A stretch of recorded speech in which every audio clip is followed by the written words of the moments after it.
mbokki Gambia ñu ngi leen nuyu nuyób jàmm nuyób yërmande te ànda ak barke nuyoo yi faaxee ko AG radio ak seeni mbokka Saliou Njie ñoomati mbégte gu mag dellu siwaat di waxtaan ak yéen AG Sunday programme mooy waxtaani bés bi bési tey ji daldi tollook bésub dimaas ñeneenti fan ci weerub January atum 2026 comme nin ko gën a xamee rek ci kàllaama angale tey la Sunday January 4th 2026 gan gi tey du kenn kudut honorable Modou Lamin B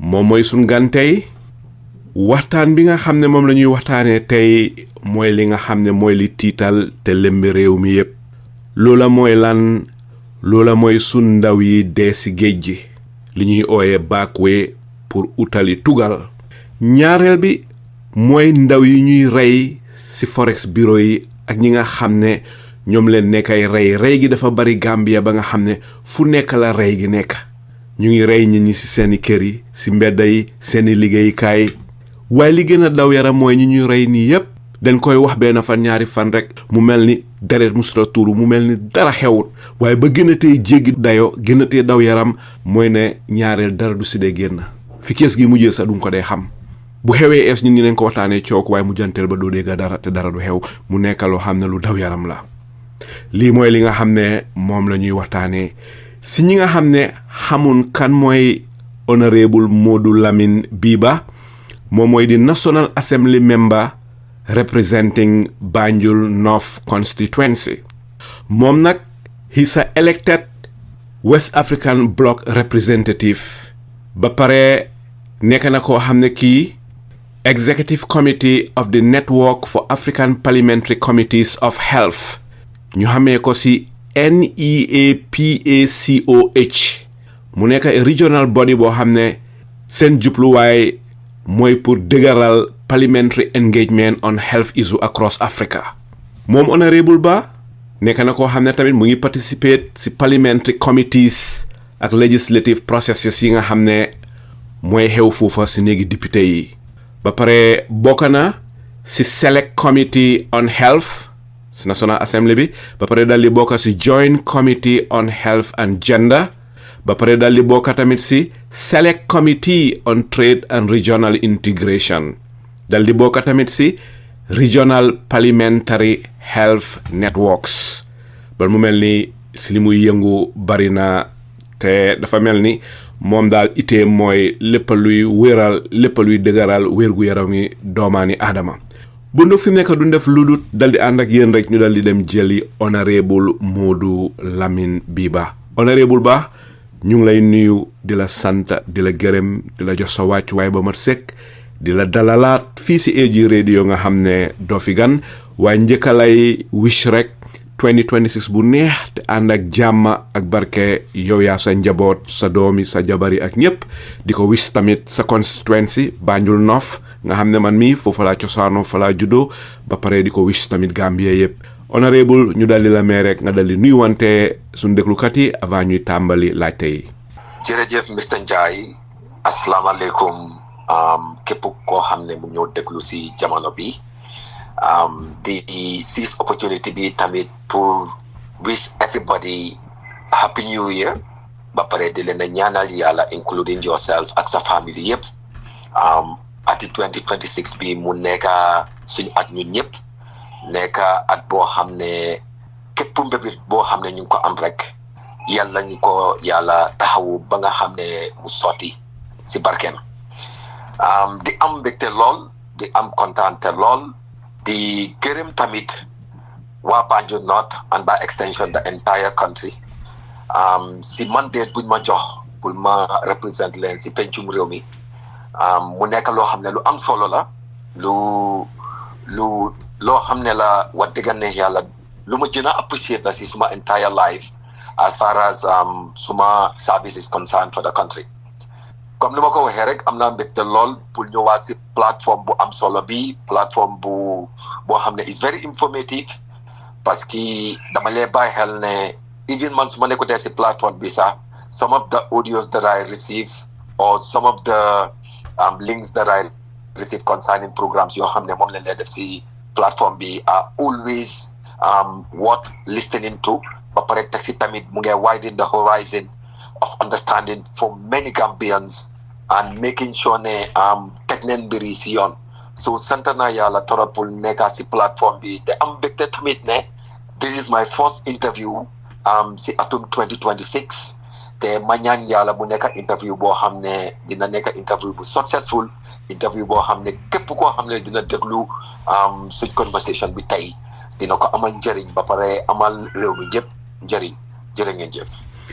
jërëjëf honorable Ba si wax yu jekka yu rafet yooya di ko gën a rafetlu bu baax a baax ne bi mooy sa njëlbeeni interview si atum 2026 loolu ñu ngi koy rafetlu bu baax gannaaw loola ñu dal di tàmbali rek laajte yi honorable Olof Njaay léeg-léeg di wax ay wax yoo xam ne jàngat la léeg-léeg am ñu ko comprendre waaye léeg-léeg mu am ñoo xam ne dañ ko dee miss duñ ko dee comprendre ba Olof Njaay di wax ne gumbo di jiite ñu bari dañ foog ne ki nga xam ne bëtam yi moo dul gis ki nga xam ne dafa gumbo si bët moom la Olof Njaay di waxal waaye ba Olof Njaay di wax loola fam gis romba na rek ki nga xam ne dafa gumbo si bët nite gumbo si bët am na gumbo si xel am na gumbo si xol am na gumbo si xel nag garaaw na ba gën a tee garaaw mooy gumbo si xol waaye mu am loo xam ne lii lu daw yaram la mooy mbiri su ndaw yi nga xam ne ñu ngi dee si géej gi buur bu yàlla sàkk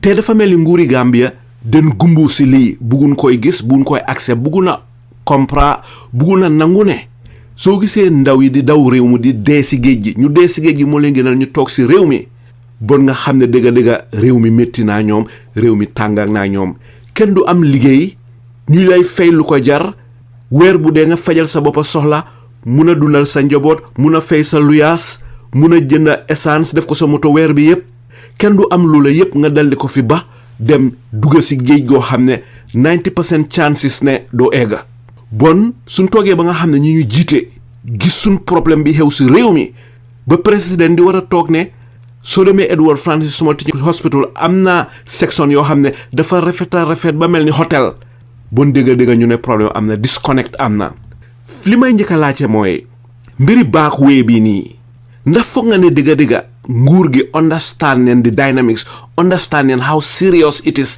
lan moo waral backway bi si sa gis-gis. jërëjëf Mr Njie si laajte bu am solo boobu waaye balaa ma laa tontu si loolu dama seize opportunité bi pour jàlle képp koo xam ne gaañu nga si géej bi si yooni embark on this illegal migration lañ ko lay ooyee di leen a ñaanal yàlla xare ren àjjana suuf sedda tamit seen kaw te tamit képp koo xam ne tamit survive nga waaye yaa ngeen dem through trauma depression and any form of mental issue maa ngi seize opportunity bi tamit pour ñaanal la yàlla may la wér si lum dina gaawee amiin ba pare ñu recover si lum dina gaawee amiin Mr Njie dafa métti torop pour wax la dëgg rek and I want us to have a very frank discussion because man tey honorable Ba ndaw laa de nekkuma mag I am very young I am not even in my 40s yet waaye sant yàlla si loolu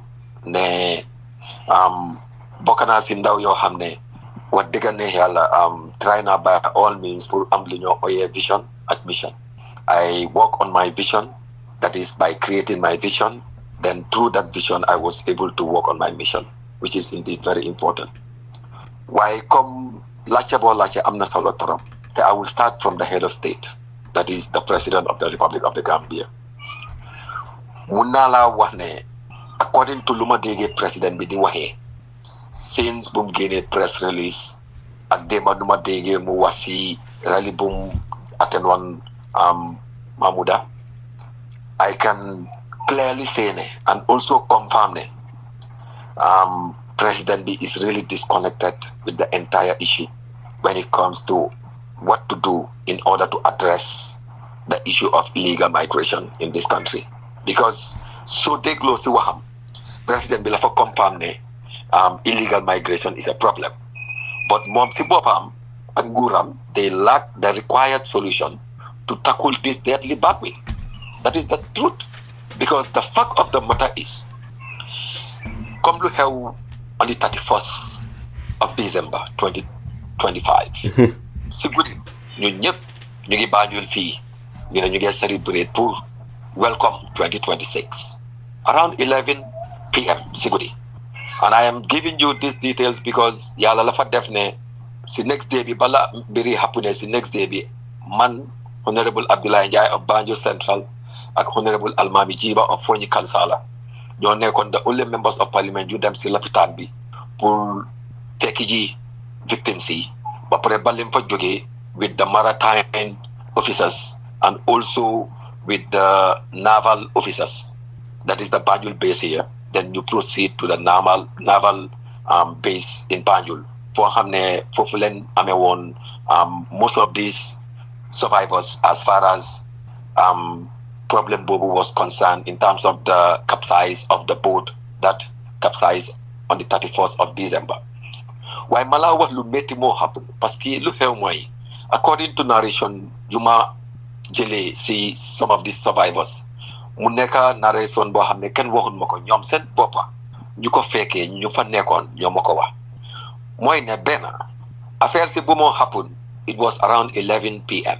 mooy gaal gi suux bi gaal gi di suux gaal gi jógee Jinack si la commencé di suux because ñoom dawul sa 3 kilometers dawul sa 3 kilometers to be honest.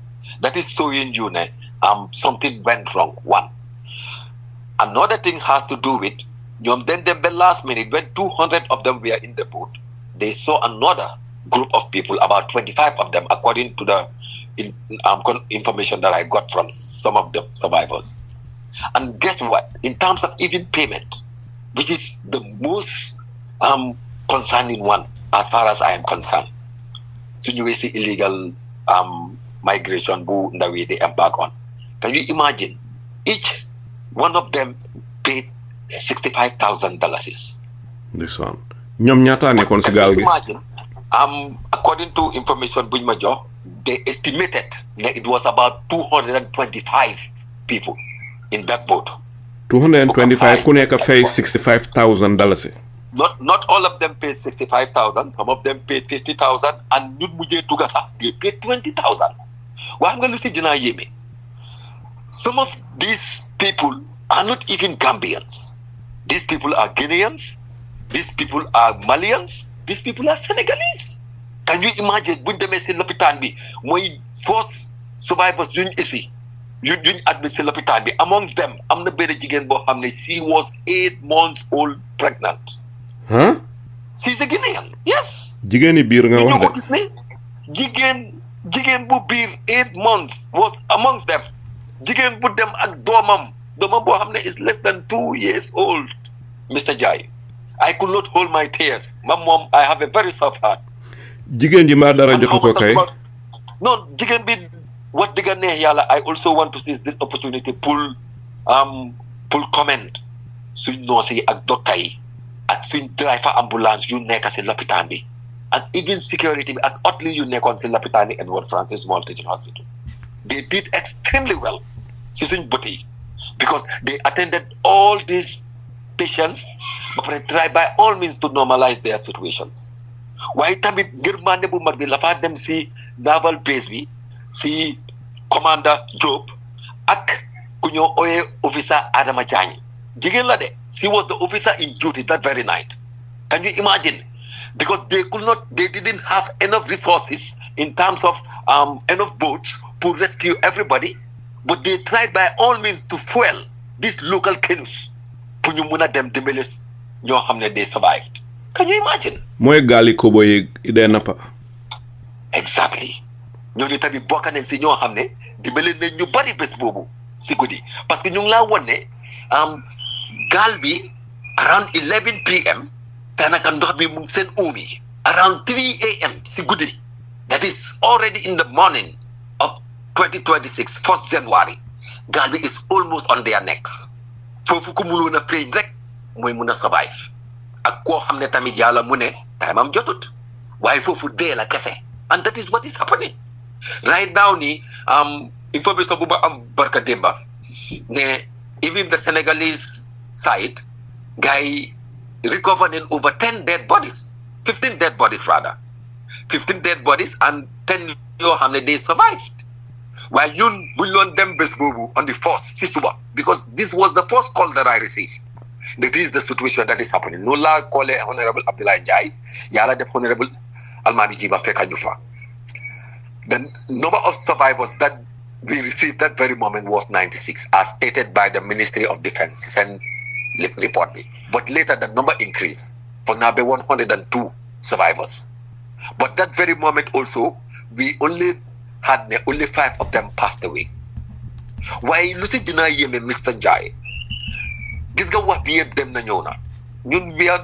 comme like man suma boppa man mënoon naa def Facebook live mënoon naa dem TikTok mënoon naa def lu nekk pour woon àdduna bi yëpp ne maa ngi fa woon wala lii ak lii leen def waaye ñun we played our roles as apex authority just in a very short time can you imagine pour woon la rek ne how disconnected this government is NDMA, that is the National Disaster Management Agency, balaa ñoo yëg lii was around after 11-12. And this will be the first person to be involved as far as this situation is concerned. But when they came also, they did the needful. Because I was meant to understand this emergency response was activated immediately. Because according to the law, when such things happen, you can activate what we call the emergency response mechanism, whereby you make sure that you provide immediate response to victims or survivors. Why that you know leen war a doxalee suñu réew comme lu ma lay wax rek in the Gambia we use spoon to move mountains which is very very unfortunate because loolu xam nga ne is very impossible meaning ñun duñ lay def dara duñ lay react si dara ba dara am which is very unfortunate bés boobu soo gisoon ñu this naval that is the Gambian Navy seen team bu nekka seen crew bu nekka in Banjul they were able to help these 96 people including children yoo xam ne they are less than 2 years can you imagine am na xale boo xam ne ñu ko fekk si lopitaan bi ndoxi xorob bi la naan ba docteur bi si boppam la fa woori ne ndax xale bi dina ko mun a mee ñu ne ko ne nii su neexee yàlla dina ko mun a mee ñaata at la xale bi amoon xale bi was less than 2 years nekkul sa Gambian yaayam nekkul Gambian can you imagine so this is so devastating but with the Gambians that I met I went further because man I was more interested on why are these people embarking on this pathway. Che. I can tell you Mr. Njie today his son and I was not surprised though because this is the reality that is happening in this country. I spoke to one of them who is even a qualified teacher, HTC certificate holder. Mu ne bu yàggul rek la jógee Gambia college 2023 la graduate mu ne depuis booba ba léegi amul dara la boo def mu toog rek am the mind ne because mu ne la fa believe ne family most of them si moom leen rely on te bugut a nekk sàccakat bugut a join any gang bugut a rey benn nit pour am xaalis mu ne why not mu embark on this journey mu ne ko lii rek moo tax mu ne ma honorable lii rek moo tax ma embark on this journey poverty. And I can tell you this Mr. Njie. The truth is, listening to the president yesterday talking about issue of denying poverty in this country, amul kenn ku lu tëdd Gambia te lekkul maa ngi wax Mr. President ne that is a very misleading information. President Adama Barrow moo wax ne xiif amut si réew mi amut kenn kuy dem tëddi guddi te doo lekk. rali bum attain Mabuda mu ne Gambia fii dañ war a sant yàlla nit yi dañoo lekk balaa ñoo tëdda waaye maa ngi ko yëgal ne that is not the case. Most of the Gambians, they don't eat before they go home, before they go to bed. And this is the truth. Because Lutama Wali, according to his own data, government data, poverty and hunger have increased in this country. But Dangagis that come like, he also referred his own National Development Plan 2023-2027, which Bopam, that plan, has to do with eradicating poverty. And I can tell you, Mr. Njie, as we live currently in this country, some people, suñ añee duñ reer lii moo nekk situation bi 3 meals is so difficult now in this country because essential food items are very expensive in this country loolu mooy digga bi and we need to admit it man lu may wax mooy at the end of the day mun nañoo wax lu nekka mun nañoo blame ku nekka but as a country it is high time de lu tax ma ne it is high time because fu mu nekk nii we already know the problem which is half solved so meaning we can work together jël all politics teg ko aside man idea bu ma xam lum tuuti it can be a solution and angale bi mu ne a problem that is not solved is still a problem but a problem that is solved is no more a problem but how can we come together when we have a leader who is the president who does things based on ego and sentiment moom lu moo def yëpp daf ko wér si ego wér ko si sentiment te loolu a good leader cannot do that because if you do that you will not be able to unite your people one and two you will not be able to put good governance in place and you will not be able to perform as expected as a leader and this is what we are faced with as a country so ñëwee si the same hospital bi that very day yàlla la fa def man ak ñaari honorable si fa nekkoon si emergency unit bi ñu fekk nit yoo xam ne ñu ngi tëdd si suuf ñu ngi leen a tri waxuma leen dañ tëdd si malaan buñ lal ñu tëdd si de si suuf laa la wax direct on the tiles si dar bi noonu ñu ñoo ko gis ak suñ bët yi mattress amut lal amut man honorable Abdoulie Njie ak honorable Almameh Gibba ma ne leen ne lii laa loon wax si biir lopitaani Banjul ñu foog ne dama politique waaye this is the reality amul fenn fay dem si àdduna in terms of emergency unit mu mel ni comme néeg emergency unit should be big enough should be spacious enough so that you will be able to accommodate people ba pare it must have equipment foog mu am bagage yooyu mën a use pour take care of patient ana patient buy dem pour faju nga teg ko si suuf mu dem jëlee fa beneen feebar bu ci naa raw feebar bu mu isi si lopitaan bi loolu la fa correct waaye soo ko waxee mu nekk problème te man nag comme lu ma lay wax rek man dinaa wax de man I will talk until solution mu am duma musa tëj suma gémmiñ man honorable Ba as far as there is problem I will keep on saying it and loud and clear for that matter based on facts and evidence te li moo nekk the reality honorable dëgg daw na yaram yaa ngi doon wax mbiri jigéen ju biir ji ki nga xam ne mu ngi biir juróom ñetti weer kooku naka la mujjee def mu ngi doon dunda mbaa dara jotu ko waaw mu ngi doon dunda si survive mu ne si karkar la duga Guinean la she's a Guinean can you imagine she's a Guinean te pour wax la digga rek su gisee Guinée Mali Sénégal ñi yëpp ñëw di wax ne Gambia mooy seen yoon xamal ne there is something wrong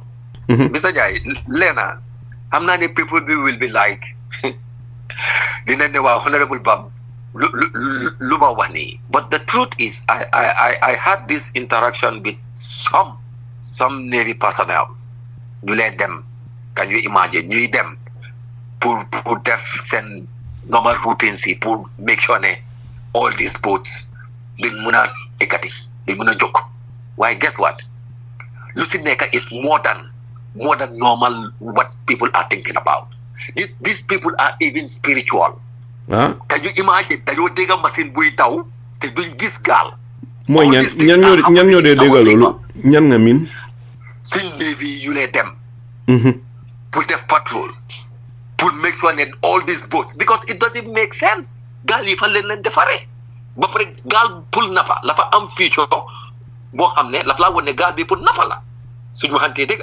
because soo gisee gaal buy nafa di nga gis ne gaal bi am na i nets yaa ngi understand am na i different things yoo xam ne loolu la soxla pour dugga si géej bi pour nafa dëgg tey soo demee si naval base bi Banjul fii mënul laa wax crude oil boo xam ne loolu la gaa yi amee foofu in terms of lu gaa yi siis waaye tamit maa ngi la wax ne there are also spiritual things that are happening in terms of these boat owners waaw soo ne spiritual things di nga mën a yaatal lan nga miin dandee toog di dégg lu amut wala di gis loo xam ne li bët bu ñu koo gis dañoo dégg machine yi gaal te duñ gis gaal loolu laa miin loolu hallucination la ndax spiritual la sorry loolu is it hallucination or is it something spiritual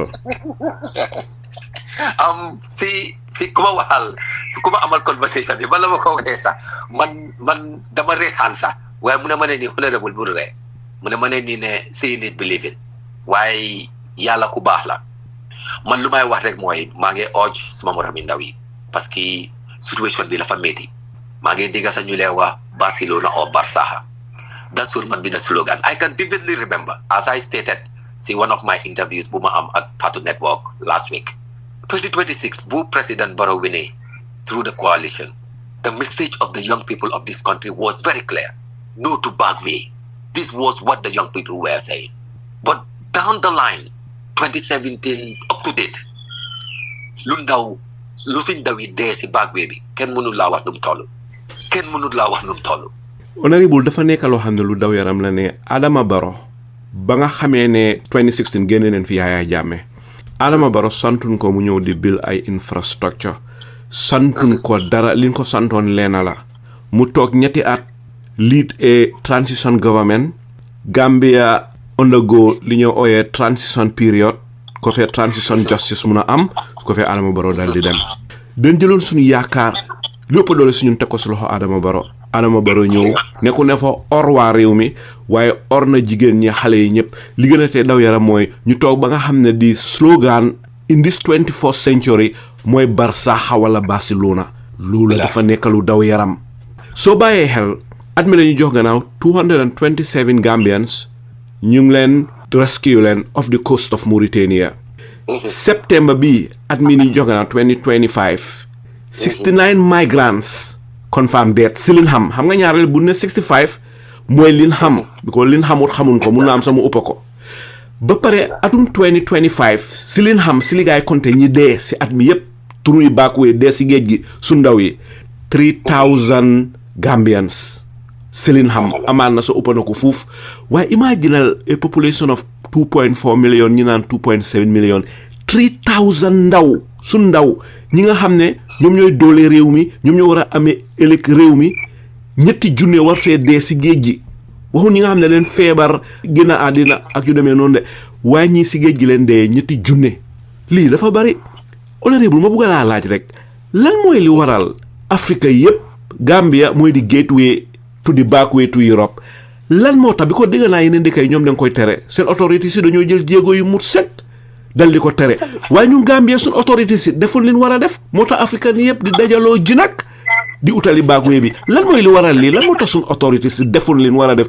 pour arrêter lii comme lu ma la wax rek all comes back to leadership and also understanding lan moo tax nga war a nekk njiiti réew gis nga nekk njiiti réew nekkul mbiri caaxaan te la fa war a tegu si yoon tey soo bàyyee xel luñ lay wax si mbiri Jinack ne ku sol yére officer nga dem fa soo fa génnee de la seni man I am saying no to that. That is not my belief.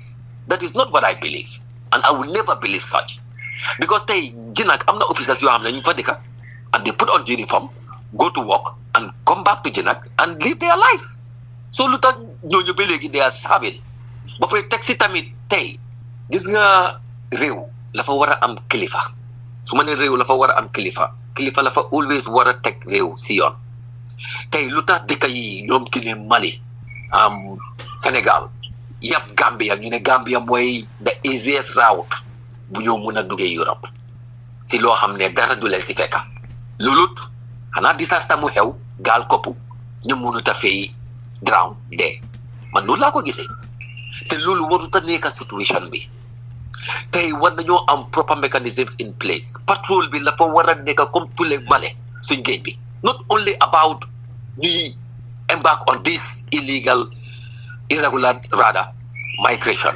but suñ géej bi Mr. Njie dañ ko war a protect tey ñun gis neen képp ñu bari especially ñu bari ñu ngi foog ne Chinese yi ñoo amee suñ géej bi Egyptian yi ñoo bari ñoo am line seen suñ géej bi te can you imagine Egyptian yi ñoo am trawlers yu nekk suñ géej bi di fay nappee te kan moo jox Egyptian yi license fishing license Ministry of Fisheries ñoo leen koo jox bu Gambia te can you imagine ñoom duñ leen teer sax Banjul dañoo dem teer Dakar and this is the fact su ñëwee si even liggéeykat yi they prefer working with Sierra Leoneans yi ak yeneen waa dëkk yi than Gambians lu waral loolu Gambians yi di leen jox license lan moo tax ñu bëgg a liggéey yeneen African nationalities and not Gambians.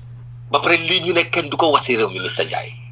This is not correct. Honorable, lan moo tax ñu préfère pour liggéey yeneen African nationalities and not Gambians. Because the thing is, for example, if they are paying the Gambian 15,000, they pay those nationalities $8,000 per month. So then I guess they come like that 15,000, they can have 2 people working for them instead of 1. And this will be a condition. And not only that, they suñ jëni lu tax ñu ko yóbbu ñuy teer Dakar. Why not Gambia fee? Why not Banjul? Why not guy make sure that this cooling living facilities pull make sure that where is the 10% of the catch according to the law? Where is it going to? We need, the ministry to come out and inform us as far as all these things are concerned. We need to know because law is very clear.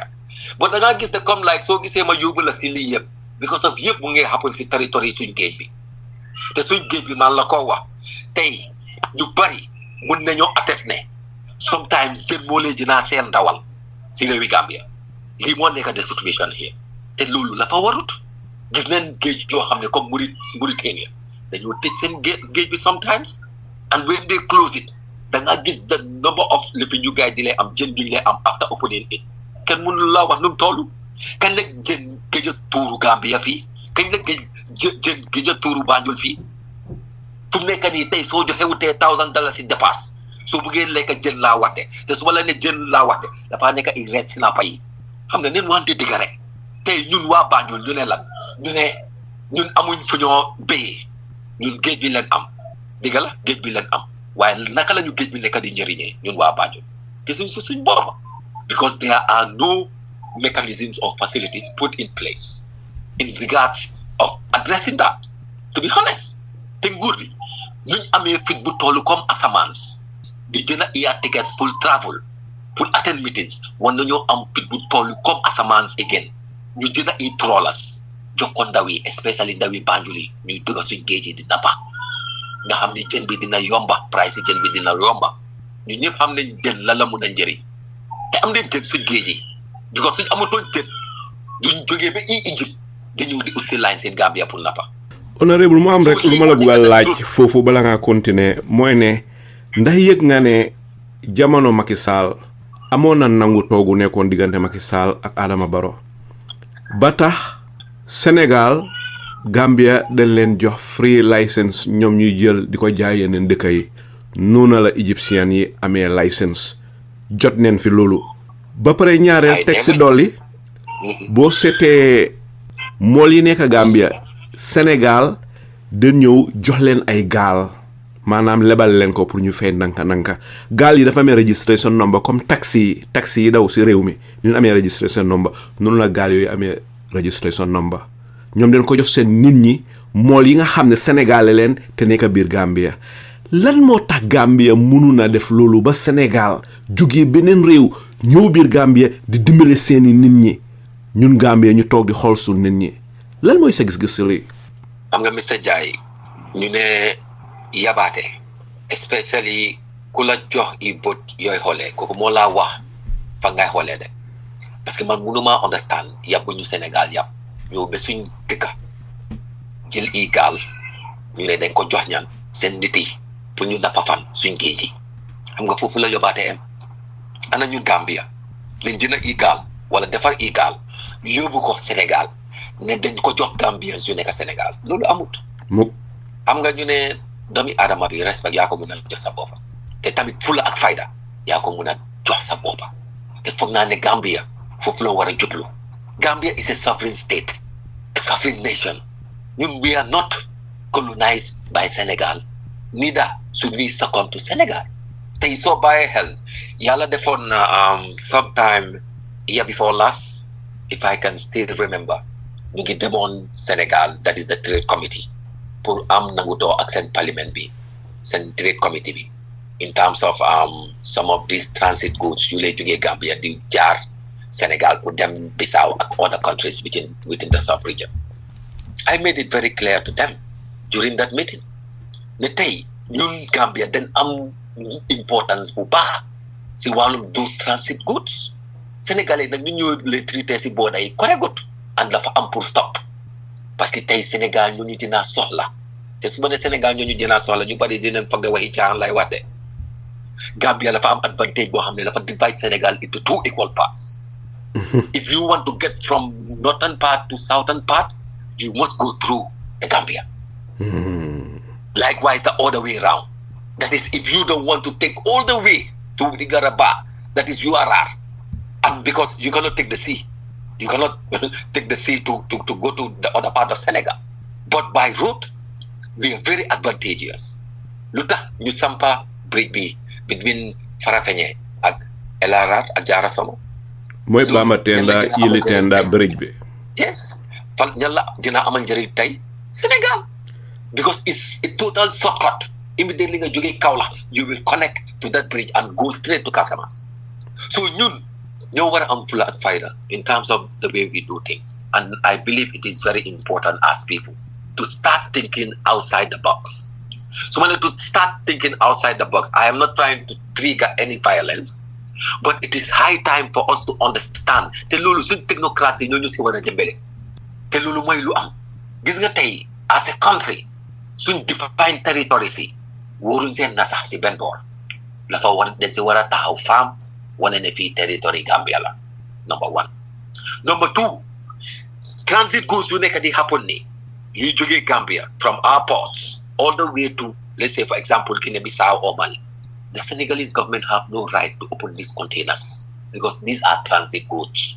It's not for their countries, and they will understand that.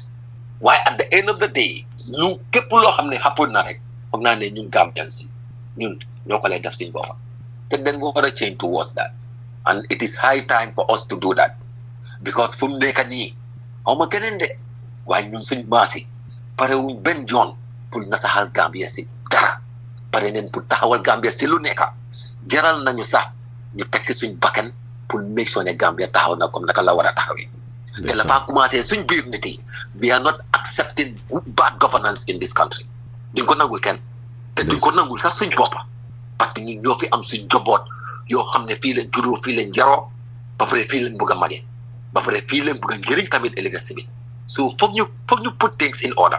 We are not saying that we can do all, but dinañ def suñ képp tu lay kattan pour make sure ne luñ mun a taxawu Gambia si yoon bu jub si loo xam ne dina njëriñ both suñ current generation and future generation dinañ si taxaw bu baax Mr. Njie. ndeysaan loola day ku bugg a sa réew noonu nga xalaatee saa yu ne rek war nga di jiital li nga xam ne mooy jëriñ askan bi waaye nag nekk fa di seet rek yow li la jëriñ ak sa famille liy jëriñ askan bi nga jël dal di tegee fële di jël dugg lépp loo mun a jël di nga ko jël si réew mi ñun ñaa ngi sonna ñi xalaatee nii ñii du leen mun a compter si doomaani réew mu baax waaye nag honorable dafa am loo xam ne lii lu daw yaram la olof dafa ne uude bi nu mu la gisee rek la lay óowalee sa téere bi tàmmaneen di ko dégg mag yi di ko wax ndigte ñun Gambien yi ñu bari de complain Sénégal yi si dañu xeeb amoon na benn kilifa gu ma doon waxtaanal jamono yële passé mu ne boo nekkee Gambien ba duggaat Sénégal rek da ngaa xeeb sa boppa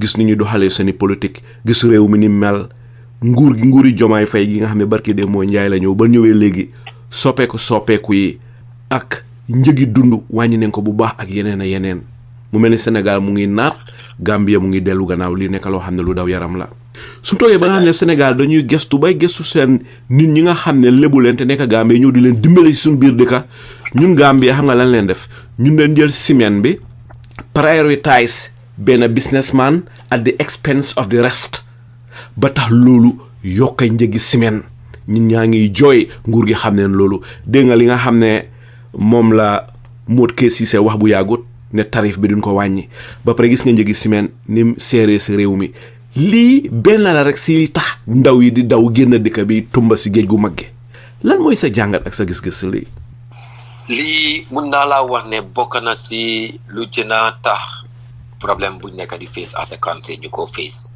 parce que tey nañ ko commencé rek si néegi député yi in terms of the election bill buñ enact mu nekk an act right now si wàllum koo xam ne moo am the right pour contest for election ba pare ñaata la war a fay pour nomination am foofu rek mu ngi laa won ne nguur bi amuñ benn yërmande pour niti Gambia yi in terms of even pour nga contest pour nga bokk ci decision making process bi in si réew mi parce que tey nga ne nga war a nekk président sa candidate sa nomination fee is 1 million yow you just keeping it for some people out of comme loo wax 2.4 million nga ne parliamentarian su buggee contest for parliamentary election da nga am pour deposit a fee of 150,000 mayor 100,000 councillor mayor and chairperson is 100,000 councillor $10,000 foofu rek ñun dem fa filago ba pare nga ñëwaat si law of recent, that is the issue of the cement. This government is clearly telling the Gambian people ne amatulen right pour 100% carry, because that is what is happening in terms of price. Because they so buy held the cost of a bag of cement in this country. But for example, your businessman Bob Joe, that power pour mu isi the cement mu la wone mu ngi jaay cement 390 wholesale, that is 100 bags, but outlet fee ñu ko wara jaay 415. This was communicated, right? Why the thing is, can that company ñan lañu jox sen cement yi pour ñu jaay ko 415? Is it not their own people? So what change or improve are you trying to do? The same company will buy their own vehicles, their own trucks, and contract their trucks, and these trucks owners will repay. And this company owner came out and said the problem is about the truck owners. Who are the truck owners? Who bought those trucks and give it to those drivers? Sometimes you know what? Then wara take mbiri si yon. Because poor man, it doesn't make any sense. Cement should have been something low hamne mulung wara jina chip si rewmi. So fake and then intention will make sure anything they can send carry. But that is not the intention of this current government. And it is loud and clear. So you will see essential food items. Most of the things that we consume in this country is important. Nakalen nekadi dolele agriculture. Because the thing is, wanga feel important in terms of nakalen Senegal zile hole and nakalen you le treated. Mr. Jai is very clear. The lesson we use as our own money, our own legal currency that we tender as we spend, and that we should tender as we spend. Them am the lie.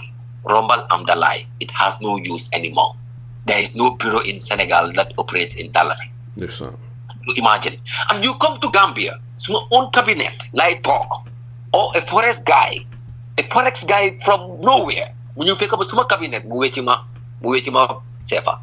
You hold a legi sefa bi. Sefa bangi mendi kom mu ngi daw comme cheetah nu gawe. Loolu la fa correct. Loolu la fa war. Senegal ñoo la ñëw di jënd business ci ñun. Can you imagine Senegal ci ñoo la ñëw Gambia pour jënd fi bagage. Léegi ñun Gambia ci ñu ñoo lay dem Senegal pour jënd ji bagage. Xam nga li yëpp suñ ko lé analyse. La fa umbal lu bari.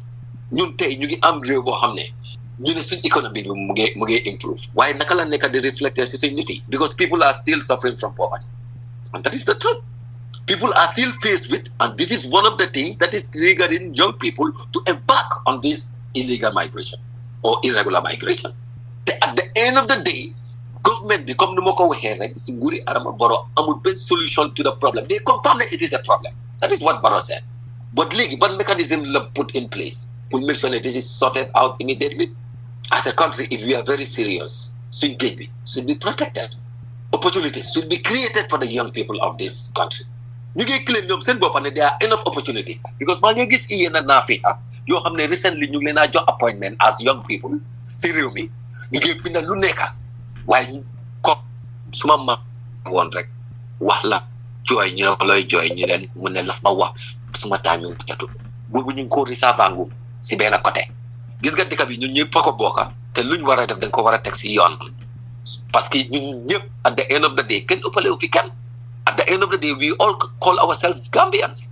Te kuy ooy sa boppa Gambian te nga bugg a sa réew mu dem kanam. Man Mr. Jai pour mu leer man su ma waroon a dee tey ma jógaat ëllëg dundaat comme ma waroon a judduwaat to be honest, I choose to be a Gambian because I am so proud to be a Gambian. And I think any genuine Gambian should be so proud to be a Gambian. But we don't have that leadership. Leadership problem more you negative to stop as a country because they lack of leadership. Corruption is rampant in this country. te kontaan na honorable ba ne yaa ngi wax leadership xam nga Gambia ni ñu bari dañ dee jaawaale a leader and a leadership dëkk yi jëm kanam yépp amul leader li ñu am mooy a leadership dafa passé benn nit ay nit la mooy mbooloo ni ñu am xam-xam ñu seen xel naaca ñoo xam ne benn éene benn gis-gis leen am loolu mooy lan mooy li yóbbu réew mi kanam gis ngeen Sénégal nguur gi fa nekka leadership moom leen am amul a leader Jomaay moom kenn mënut a def dara waaye nga fa am Sonko ak ñeneen moo tax ñii ñooy muuf dëkk bi muy dem gis nga mbiri ndaw yi nii di jël backway bi dem ndaw yi warul leen a blame de ndaw yi amul choice nguur gi ñoo leen war a jox another alternative boo xam ne it is much better than di jël backway bi te bu leen joxoon alternative boo xam ne is better man maa la wax ne doo gis kenn jël backway bi dem nit li tax ndaw yi dem mooy ne suñ réew mi unemployment is very very high among the youth te Gambia réew moo xam ne la more than 60% of the population are under the age of 25 ñun we have a very vibrant youthful population boo xam ne sa digga ñàkkul manpower waaye su fekkee ne create employment ndaw yi dañ gis ne there is no employment opportunity si réew mi dañu bàyyi dëkk bi di dem ba pare am na leneen loo xam ne lii nguur gi war na koo bàyyi xel tàkkul ko because suñ ko tàkkulul rek les fois ni koy continuer mooy ne dañ war a mobilize suñ resources yi pour make sure backway bi nii it is a crime dañ ko war a ban loolu dina discourage ñeneen ñi di jógee seen dëkk yi di ñëw ba pare li ñëw ne Jinack police du fa dugga loolu wax la rek yow proof nga ko fii nii ne loolu wax la rek ndaxte su fekkee ne ñeneen ñi den am nañu ñoo xam ne dañ góom ne waa Jinack lañ ko xamee woon mooy dañ fa dee ji tooli yàmbaay yu bari waaye soo suñu fay du tooli yàmbaay yu bari su autorité si xam nañ ko laata demun arrest ñoo ñu jàppaleen yaxa tooli yàmbaay waaye su fekkee ne dafa am ñuy liggéey si nguur gi ñoo xam ne they are part and parcel of this crime loolu dafa yàgga te loolu yàgga naa xew Jinack man bëli fu ma ne Jinack mbéppa ñu fa nekka ñëpp si loolu la ñoo yëngoo si loolu la ñuy amee lu ñu dundale seen njaboot man gëwuma loolu waaye autorité si ñoom ñoo war a jël ay jéego pour make sure ne break neen that myth ba pare teg si doole pour make sure ne entry point boobu nga xam ne moom la backway ak human smugglers yi dal di jël Jinack boo ko turn into a gateway to the backway autorité si mën nañoo stop lii lan moo si sa gis-gis. Not to be honest, Mr. Jai, si déglu la sax I think it is high time for Gambia to have this smuggling act.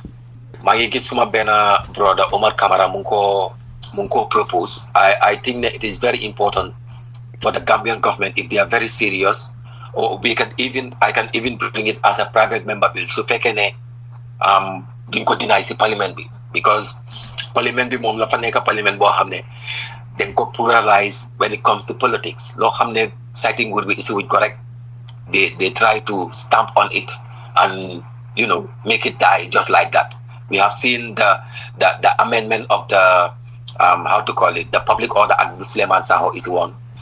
Several times, Honorable Yaya Menteng Sanyang, private member bill yum isi. It was all based on sentiment, ego, and partition.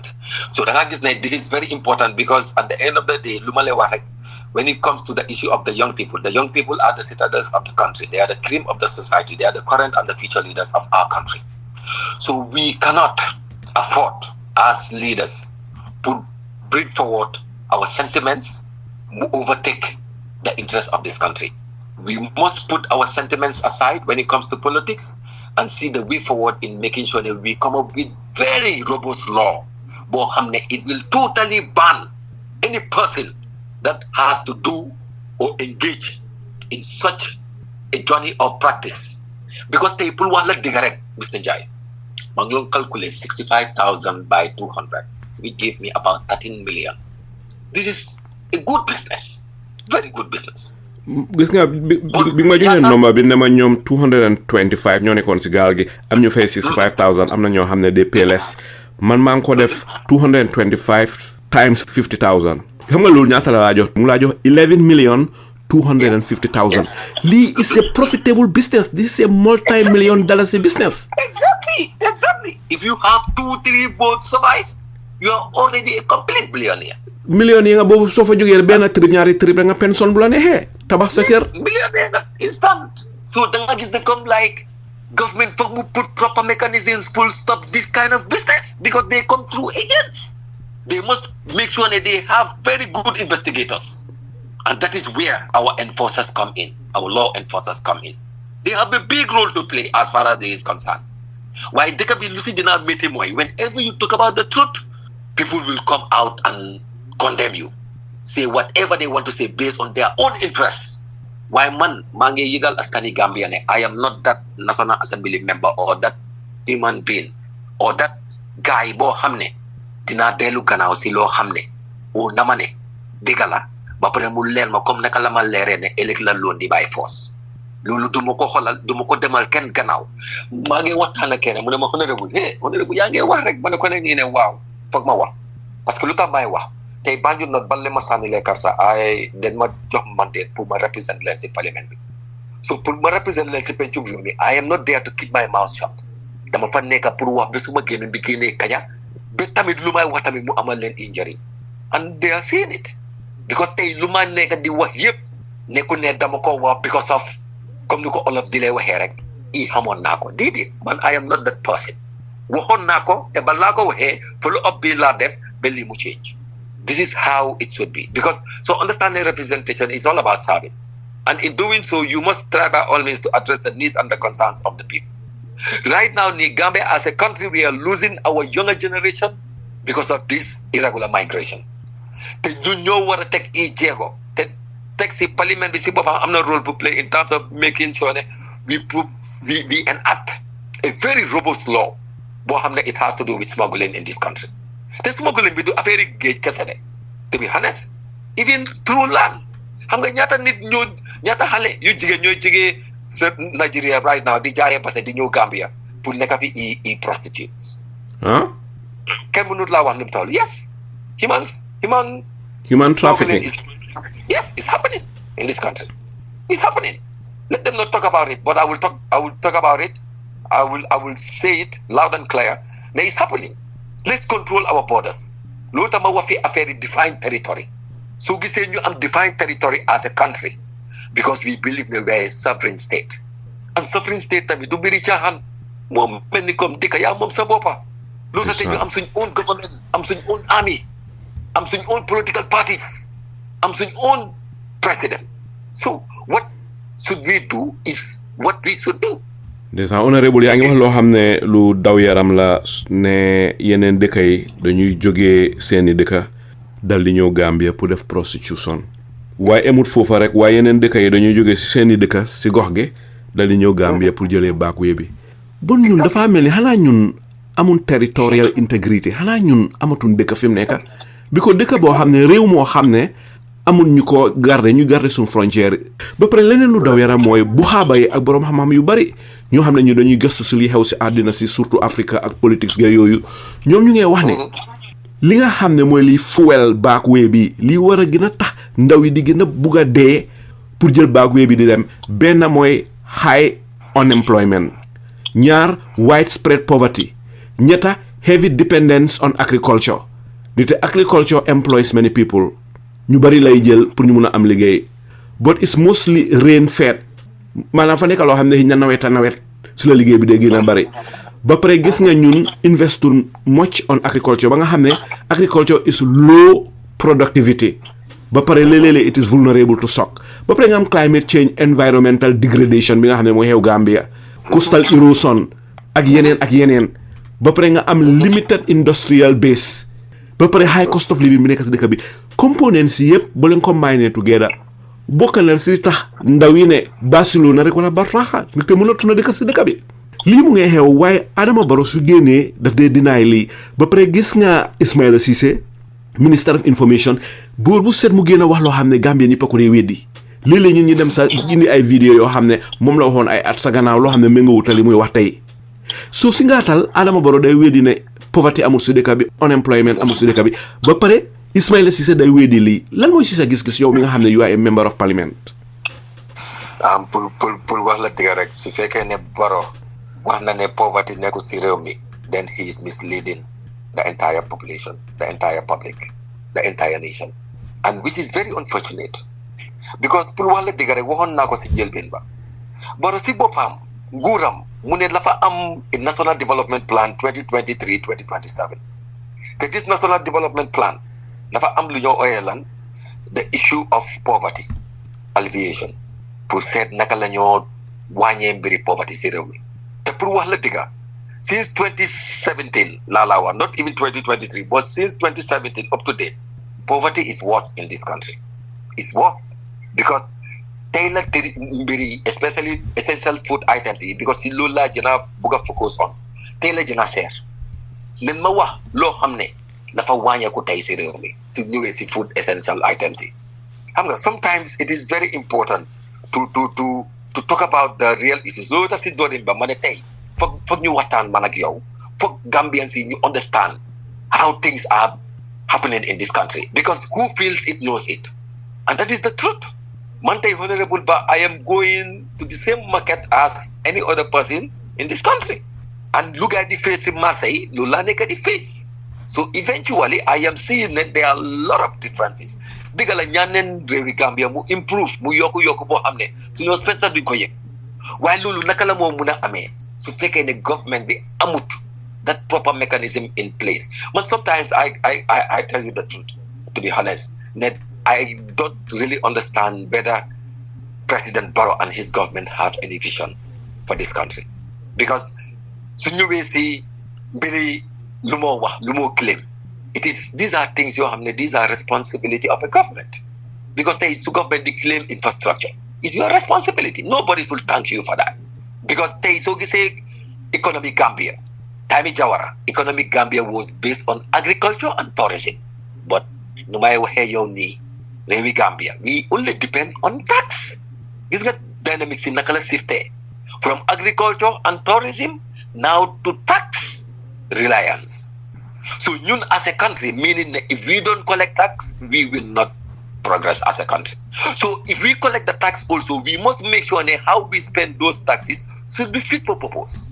Can you imagine ma bu ma nekkee parliament ba léegi te pala maa nekk parliament sax always budget bi la fa nekk budget deficit foog mu am budget deficit te budget deficit bi noo ko bugg a fulfiler mooy nga aba te ñun Gambia fii gis nañ ne comme like most of the time suñ aba yëpp la fi lay nekk most of foreign debts te gis nañ this year lu ñu am pour fay pour debts kese about 13 billion Gambian dollars la ñoo fay bor pour this year soo ko génnee si total budget bi lan moo see des te li mu ngi jógee si GLF bi which is about 43 billion so da ngaa gis ne at the end of the day ñun comme lu ma lay wax rek we are very far from development and that is the truth the way the country is running we are very far from development and the truth of the matter is ñun comme nu ma ko waxee woon président bi in December during the Meet the People's Law in Banjul ne réew du mun a dem su fekkee ne nguur bi prioritize social sector ministère mi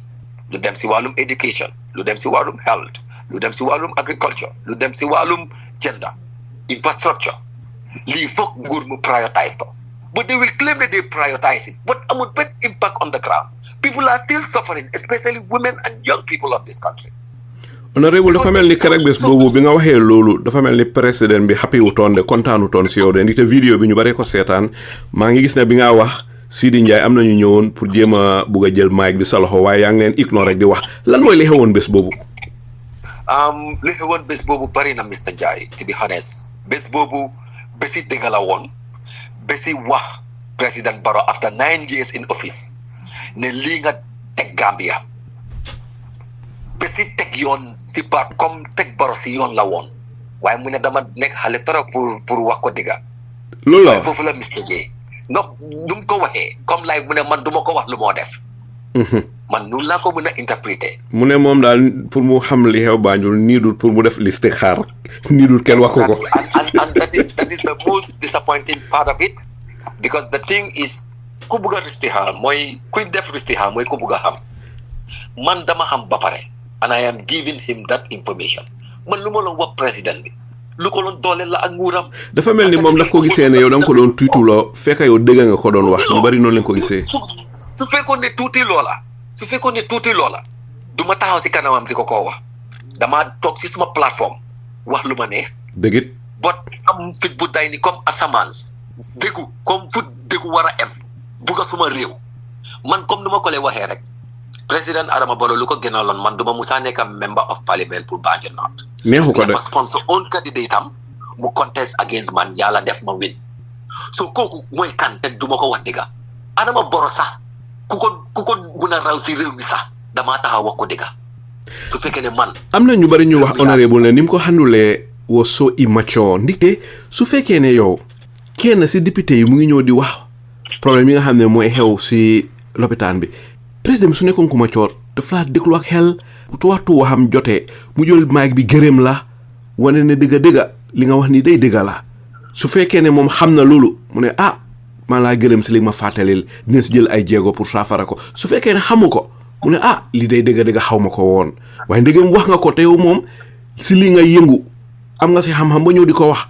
bon definitely is high time fi mu nekk nii pour ñu jël ay jéego daf la waroon a compliment daf la waroon a gërëm si li nga doon wax ba pare bu defoon loolu ñun ñëpp nañ ko tàccul waaye ñëw di dinaay ni ma waxee sa di nga xam ne mu ngi waxee mer mu ngi waxee xol loolu is not the quality of a leader. Mr Jai xol mooy doomi aadama suñ ne xol nag mooy doomi aadama yàlla si boppam mu ne la sa xol maa la ko jën a jege yow moom nekk sa biir président Adama Barrow bu ma waxee ba pare in that important meeting on behalf of waa Banjul and the entire country that I still stand on to all information or anything that I said si that particular night in Banjul. pour rek ñu ngi leen di gaaw a fàtte di nga mun a wax briefly rek point si nga xam ne moom nga doon fàttali président bi bés booba. Point si ma doon fàttali président bi was very clear that to tell you the truth it is still trending because of digga bi because fu ma commencé mooy I acknowledge what he did and his government te yar ak teggin rombut loolu. te bu ma jógee si loolu nuyu naa ko si njëkk ak si taranga parce que tey ma may MP Banjul North ba pare meeting bi si at bi la woon Banjul North constituency la so dama am pour dalal ko si jaama ak si njëkk ak si taranga which I did si jaama si njëkk ak si taranga ma ne ko ne nii ne den am problème de te problème bi mu ngi biir Banjul parce que meeting bi tey pour waa Banjul la waaye tamit damaa commencé si lu nekk di xappul suñ lopitaan bi suñ neonatal ward bi suñ liir yi ñetti liir si benn incubator loolu koragutu loolu warut a am. dëgg at this century mu waruñoo mun a am ñeneenti liir si benn incubator loolu is unacceptable even human rights wise di nga xam ne loolu yu bëri ñoo defal is because of human rights loolu jaaduwut waxuma la sax ñu bokk ndey ak baay nootu tokkoof ñoo xam ne bokkuñ sax ndey ak baay lii moo leen nekk si lopitaan bi waaye tamit comme lu ma wax rek gis nga nit ki sa xol la yàlla di lay fay because the thing is noo waxee président Barrow mënu na ma waxee loolu waaye du ko waxee because yàlla xam na ne kii lii nekku si xolam bi Gambia nekku si xolam bi and it's very clear lu tax Adama Barrow mu nangu the parliament ñu enact the former president's bill boo xam ne one of the provision lu mu am pour def mooy the ex-president of the Republic of the Gambia su feebaree we will take taxpayers money ñu fayal ko mu dem faju ji outside Gambia and not in the country dem fayal ko mu dem bitim réew waaye du nekk si réew mi faju exactly bon xam na ne suñu healthcare system bi baaxul exactly so gis nga fu mu nekk nii xam nga wax moo lay isi wax waaye xam nga man comme lu ma lay wax rek wax la fa jooy ñu ne ko wax looy jooy mu ne den ma wax te suma temps bi wax jotul te demuma si loolu te mbiri dund bi si réew mi la fa métti lan leen def pour dooleel suñ social sector ministries yi like agriculture wax naa ko te bu ma ko wax dama ko xool si kanam wax ko Adama Barrow mooy suñ président ñun ñëpp man su ma ko mënutee wax dëgg kan moo ko wax dëgg even su ma nekkutoon member of parliament sax I have all right as a citizen to tell him the truth ma wér ko tamit fu óor tey mun naa la wax ne the most useless ministry in this country is the Ministry of Agriculture because Gambia still is importing most of the essential food items in this country.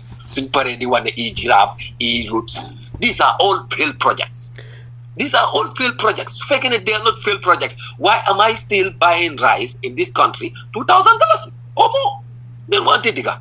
xam nga ba pare nen bàyyi naxante bi ñun as a country luñ war a prioritize duñ ko def de dañoo nekka luñ dinaa amal interest comme nu mu ko lay defee rek tontu wante defante man tey ñu ma ko waxee woon te dinaa ko waxaat man honorable Modou Lamin Ba dama believe ne président Adama Barrow su féelee ak guuram ñun honorable members yi ñoo féel lu tax ma wax loolu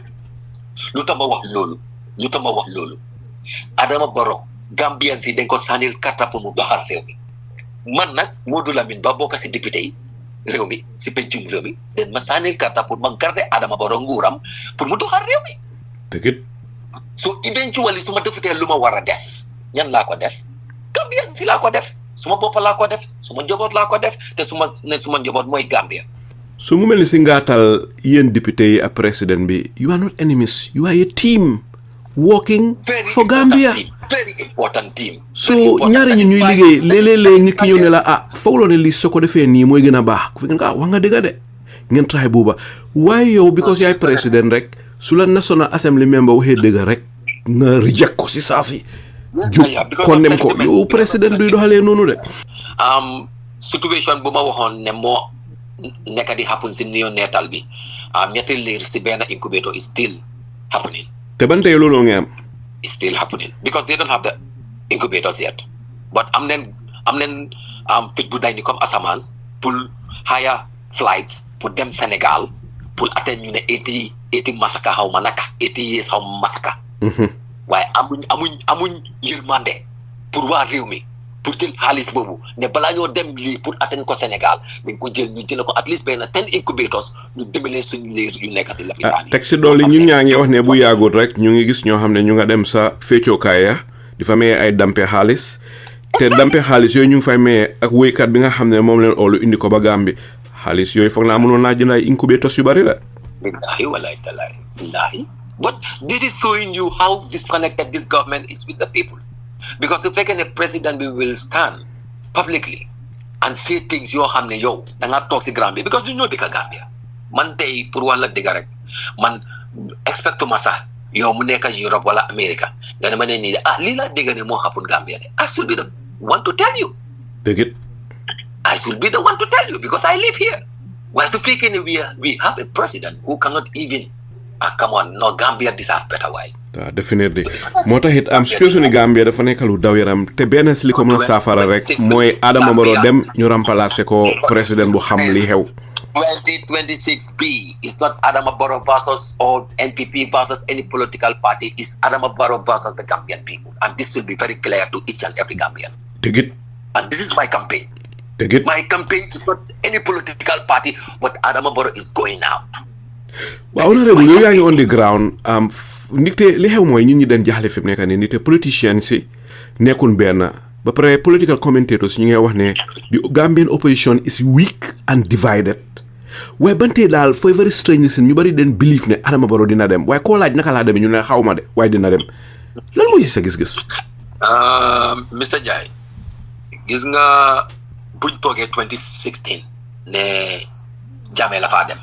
We meant it as a country, and the same thing is happening again. Man am naa yaakaar ne coalition dina am, but man nekkuma koo xam ne comme lu Barrow gom léegi ne léegi ñu ngi wax ne nii ne without coalition duñ ko fi mun a génnee. Barrow is just fooling himself.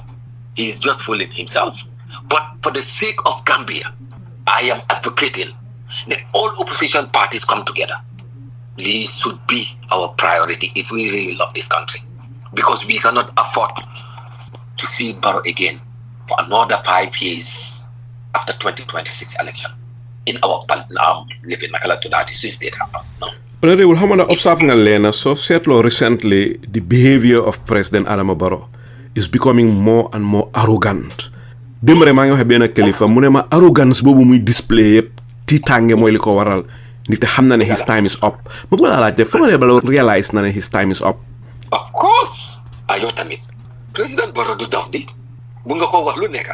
But he knows exactly what he is doing. Because at the end of the day, whatever he said it with his mouth. Gémmiñam bi la lay ubbi mu wax. Mu lay yónni nit moom moo lay taxaw mu wax. Te lu mu wax mu yaaxu moo ko yaaxa. Parce que moom moo ko wax. Man su ma waxee dara mu yaaxu man maa ko wax. nobody said it on my behalf. So lii moo nekk the reality.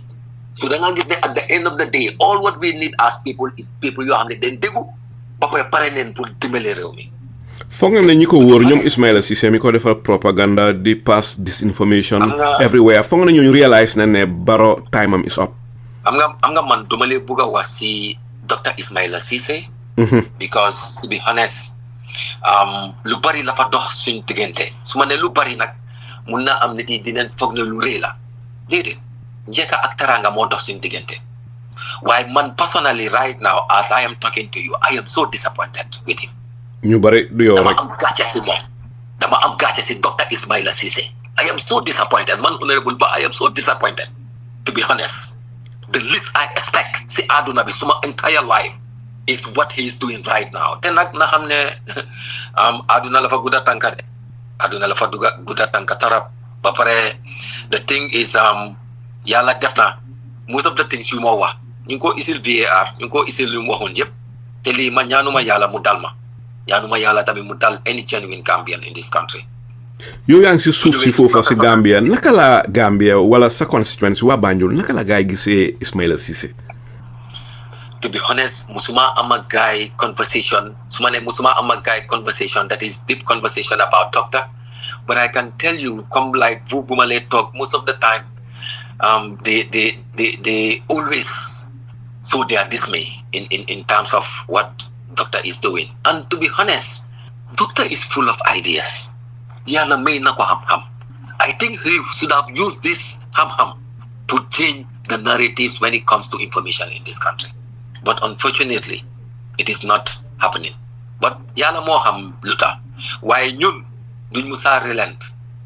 We will keep on talking. dëgg daw na yaram léeg-léeg honorable ñi ka ngay dee sama sa ngor lu am solo la ndaxte boo demee ba jaay sa ngor ngir place wala alele àddina amatuloo dara desetuloo dara fi mu nekk honorable bala ñu tëj bunta bi rek mu am rek lu ma la bugg a laaj ko fee ñu dal di tëj bunta bi ubbi beneen bunta ndaxte ñu war a ñëw si ndaw yi nekk ay rey si dëkk bi ak gis nga Fatoumata Kagbo last year this year kii nii naka Aysatu Fati mu nekk loo xam ne lu daw yaram la waaye bala ñu ñëw si ñoom rek ma bugg a laa laaj di tragédie bi nga xam ne mooy li xew Jinack gaal gu koppu ba ñu bari dal di si ñàkk seeni bakkan am na ñoo xam ne rescue neen leen bi mu xewee President Adama Barrow génn na dal di joxe speech address nation bi lan mooy sa jàngat si kàddu baatim gaaral si speech bi mu joxe.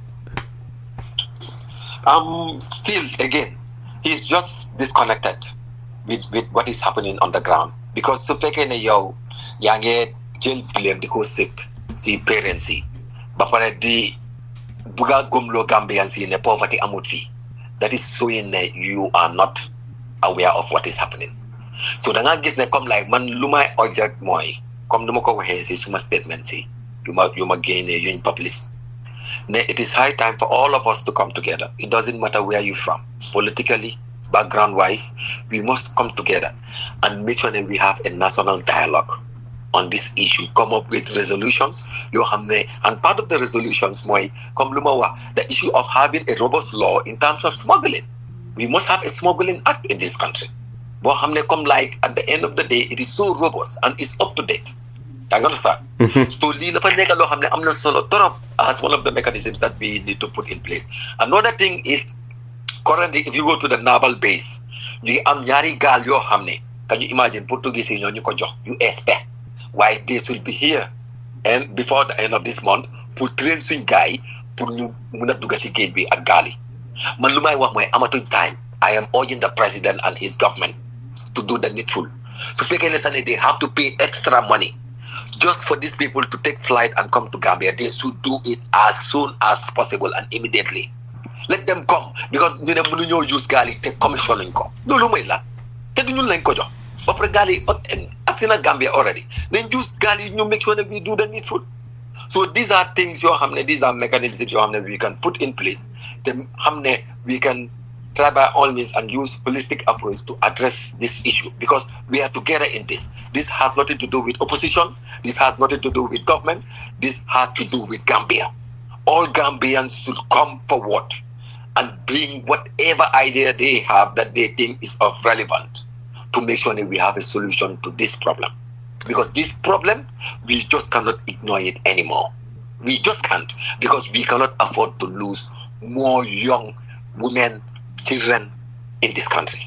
jërëjëf honorable wax dëgg fi mu nekk honorable ñu dal di tëj bunta boobu fi mu nekk ñu dal di ubbi beneen bunta doon bunta bi mujjee si waxtaani tey bi honorable Ministry of Interior den wax ne 39 murder cases were officially registered between 2022 and 2025 ba pare 2025 mu am lu musta xew in the history of Gambia loolu mooy lan within 72 hours ñu rey si ñeneenti nit xewoon na si at mi niñ jox gannaaw di atum 2025 waaye nag soo ñëwee parlement ñoom li ñuy wax mooy ne 19 violent deaths li ko dooree 2018 ba 2025 lan moo tax figure si utee Ministry of Interior dal di wax 39 waaye yéen parlement yéen figure si ngeen am mooy 19 affaire yi fa wàññeeku torop lan mooy li xew ak ban mooy bi correct waaw su ñëwee si the number of 19, the list of 19 named victims of violence crimes in the Gambia. Li man suma own article la won bo xamne maa ngi amoon a research on it. I did my own investigations and I just bring it as sample. So fekkee ne Ministry of Interior ñu ne 39, then there is even more concern as far as this problem is concerned. Because tey fala 39 cases yi toll. This is my question. But su ñëwee si man suma own article bi dama toog Mr. Njie ma gis ne there is still this recurrent pattern in the country whereby violent deaths have become normalized. People are killed and life continues. Not because it should be, but because there is often no follow-up, no sense of urgency, no closure, and no visible justice. This lack of consequences has become routine, and under the current administration and silence that follows these incidents, it is itself a defining feature for the era. It fuels fear, anger, and a loss of faith in the system. And this is the honest truth. Man numa ko waxe ñu la nekk di demee because tey I am not a victim. My family member is not a victim. But dafa mel ni comme anybody can walk on the street, ñu stamp la nga dee, at the end of the day case bi jeex na.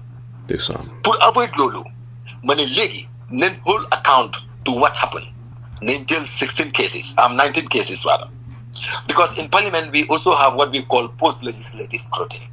The post-legislative scrutiny mooy ne all the laws that have been enacted in Parliament, how far have it gone in terms of implementing those laws? We need to review. It is one of our core mandates as members of Parliament to do that.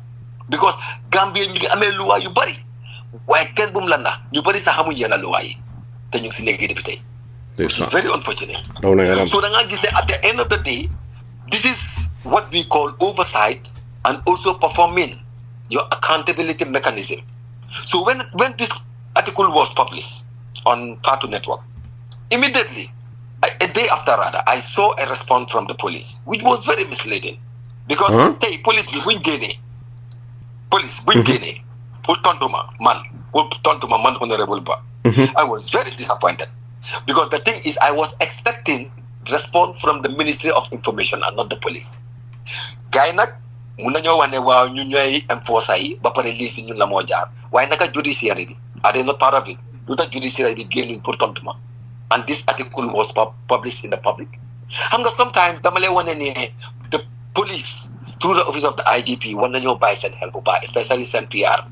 I don't know who is advising them, but I can tell you one thing. I have experience when it comes to PRO because I once served as the IPRO of the Banjul City Council at least for 3 years. I'm not enough experience when it comes to the information that I give out to the public because I was there as information officer at the same time communication because these are two different things.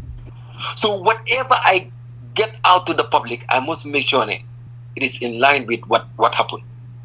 The police they bring Guinea 4 samples like out of the 19 where they have gone. What stopped the police since 2018 up to date to update the public on all these cases when they have the right to respond to me as a member of Parliament who is part of the apex authority in this country?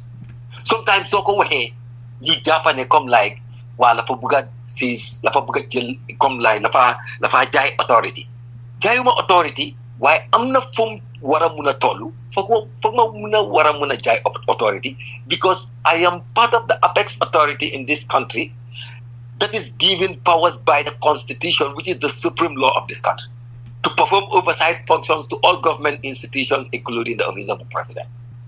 So bàyyuma kenn dama am pour def suma liggéey, especially when it comes to trending issues that are affecting our people. Comme ni ma ko waxee woon si njëlbeen ba tey du honorable Ba du family honorable Ba there are victims, but tomorrow so honorable Ba family am affected or honorable Ba si boppam what can happen? What will happen? Whether due process will be taken. Tey police yi luñ am pour def mooy arrest, investigate and prosecute. Why? Who decides the verdict? It's the courts. So lu tax ñuy wane pour génn ñu ne dañoo tontu man lu ma wax because oye misleading. Man, I responded back and said they are the one misleading the public because out of 19 cases that I referred to, they only named 4. So now who is misleading the public? And I challenge them to come out to update the public on how far on all these cases. But besides reality, there is nothing out yet.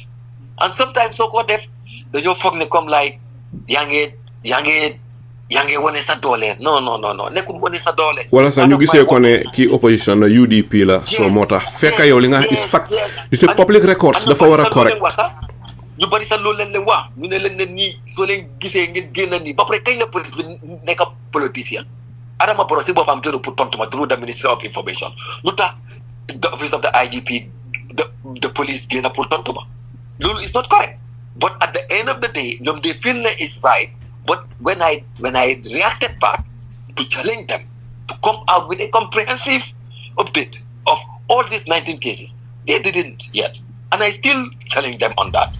And if they don't respond, man, I'm not dole sini penchum reumi. I have all rights to ask the Minister of Interior to update the Parliament and the public on how far as all these cases are concerned. I'm going to popular what dinner.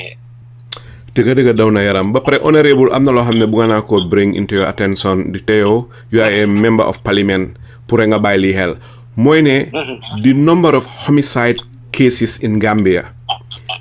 Depuis bi Adama Barrow ñëwee ba léegi ñoom record si gaa joxee rek mooy from 2022 ba 2025 li ko dooree 2018 ba 2021 there are no available records of homicide. Imagine 2018 2019 2020 2021 so lan moo tax ñuy nëbba records yi nga xam ne moo xew 2018 ba 2021 exactly te within this period of time am na ay murder cases waaye lan moo tax ñu remove the records. Exactly. Li nekul lo xamne lu correct la. I will just give you a quick update on the 19 list of names that I was able to put together. Come noko waxe rek the issue of homicide happened na ci rew mi. You understand and they are not talking about it. 2018 ku ñoo oyé Musa Koli gang assault la won or homicide. Li moko dalon. You understand? And he passed away. 2019 Keba Seka was stabbed. You understand? 2020, Kantara Toure, Montamit homicide la. You understand? Domestic killing. 2021, Mary Mendy, which we believe it was a ritual killing. Moy xalé buñ rayon nonu. You understand? So 2021, Alimatu Sarr, stamping. 2021, Fatou Binta Diallo, through blunt force trauma. 2021, Jibril Cisse, stamping. 2021 Ousmane Jeju stamping. 2021 Mamadou Sow Pabi len ko lay oyé stamping. So ne stamping lan nga mean stamping? Comme den ko jam mu dé. Den ko jam stabbing. Yes. Yeah. Stamping. You understand? Wow. So 2021 Jibril Cisse mo tamit stamping. 2022 Lamin Wali the same thing stamping. Why jam pa kay bari nendi? Well, Amadou Sekouba 2022 mom tamit living la naka la taati homicide juvenile suspect. So 2022 Binta Gassama homicide murdered at home. 2022 Mamadou Lamanara Diallo homicide moy ko rayon ci hostel bi in Bakau. 2023 Ousmane Touré mo tamit homicide, it was a night time killing. 2024 Fatoumata Kagbo stamping si bureau de change. 2024 Aïssatou Biloba gang assault. 2025 Aïssatou Fati stamping si bureau bi mooy coup happened just few weeks ago. 2025 Sekou Freeman homicide, and this is under investigation. So then I guess they come like at the end of the day, all these 19 lists are evidence of what I said. Police be winning with their press release. They never said that the stamping, the list of violence death that you mentioned, even one is not correct. They didn't say that. They acknowledge, then d'accord, but they only acknowledge with 4 out of the 19. What about the 15? How far? So these are things you have never. So I am not doing it for politics. Let it be very clear to everyone. We are directly affected or indirectly affected because we know the Gambia. The way without security, forget about that country. Forget about that country. And that is the truth. A country without security, forget about that country. The man nyanu mayala nekasireo aksuma entire job with that is the entire Gambian. We don't feel safe. Because so fake any need la fake before you ligay sa biro. Mure la nga de. Oh. Lolu yeme na de kunyaka. Sa family ñoo yaaka ak yow mi sa bopa. So lolu la bëggul mu dal suma njaboot wala mu dal ma legacy bi wala mu dal ben njaboot ci biir réewi Gambia. So foog ma gëna ma wax. It's even more than my co-mandate. And suma information bu ma joxe was never misleading. It was in line, and I know exactly what I said. It's what my man at 19. Information Interior Ministry in 39. Where is the 20? And who was involved? So these are things you have to go bring to the public space for the public to be aware. Of recent mangis on Western Gambia, you upload a video about hamne hale. You am gang. Can you imagine? Amelan Fetel. They're the gang, not Fetel, gang. but Okay. Gang of young people. That you know Lembuga. Mr. Njie, the usage of illicit drugs in this country is accelerating. Yes, and most of these illicit drugs, we don't make it in the Gambia. These are imported drugs in this country. Bilegi, the entry points in our country. How robust in terms of tightening it. We are the one losing. We are the one losing. And we cannot lose anymore. We want to live in a very stable country. And we can only do that by highlighting the realities that are happening and make sure that the government do the needful. They must and they should. And I make it very clear. I'm not saying may. They should and they must do the needful to make sure that they address this violence death in this country. Ndeysaan honorable moom loo xam ne political commentators yi wax neen ko ñu ne pour Gambia mun a régler sun réew mi ba nga xam ne rey yu soxor yi rey yu bon yi dina arrêté fu njaare jël ay jéego benn si jéego yooyu mooy faster fairer justice system. When justice is slow or selective, violence increases. Lan moo si sa gis-gis? I agree 100%. So that is why I said I was so disappointed to receive response from the police, because they were not the right entity or institution that will respond to that important concern raised. The government should have sat down and look over it and see how best they can well communicate to the public through the information ministry, because it is a public concern. Mr. Njie. And Gambians don't deserve this. And when we say Gambians don't deserve this, they'll be like, well, politician la, lulta mi waheni. Man pala manika politician. I was as normal as you can imagine. And the truth of the matter is, even though I am a politician, I have what we call my public life and my private life. And I make sure that I do things accordingly. This is who I am. Man, luma buga gis moy jëm kanami réew mi. Te kenn du taxaw bu wédé lolu. Parce que am naa fit bu tollu comme asamans taxaw fi digi aaj bi Banjul fii 2025 December wax President Barrow lan moo nekk di happen wax dëgg si Banjul ak réew mi wax dëgg te honorable la nga defoon keroog bés booba ñu bari naw neen la si ndigte ñu bari dañoo ragal jàkkaarloo président wax la dëgg te loo jiaar la benn si jiyaar yi gën a màgga moom la mooy nga tim buur wax ko dëgga ñi ko mun bari woon. te Mr Njie xam nga la moo si gënaa yéeme. when I after bu ma ko waxee lu ma ko wax noonu dama am emergency bu ma loon génn pour dem toppatoo that emergency government officials ñoo ma stop ñoo xam ne una ma ne dañ lee toog ak Barrow di lekk ak moom si benn bool ñu ne ma loo wax kii mooy dëgga can you imagine. xam nga lan laa leen toj. lu tax yéen bu lee toog ak moom si benn bool. waxu leen ko dëgga bi so bu leen ma ko wax dem leen ngeen wax ko anaay lekk. lay wagalee dëgga.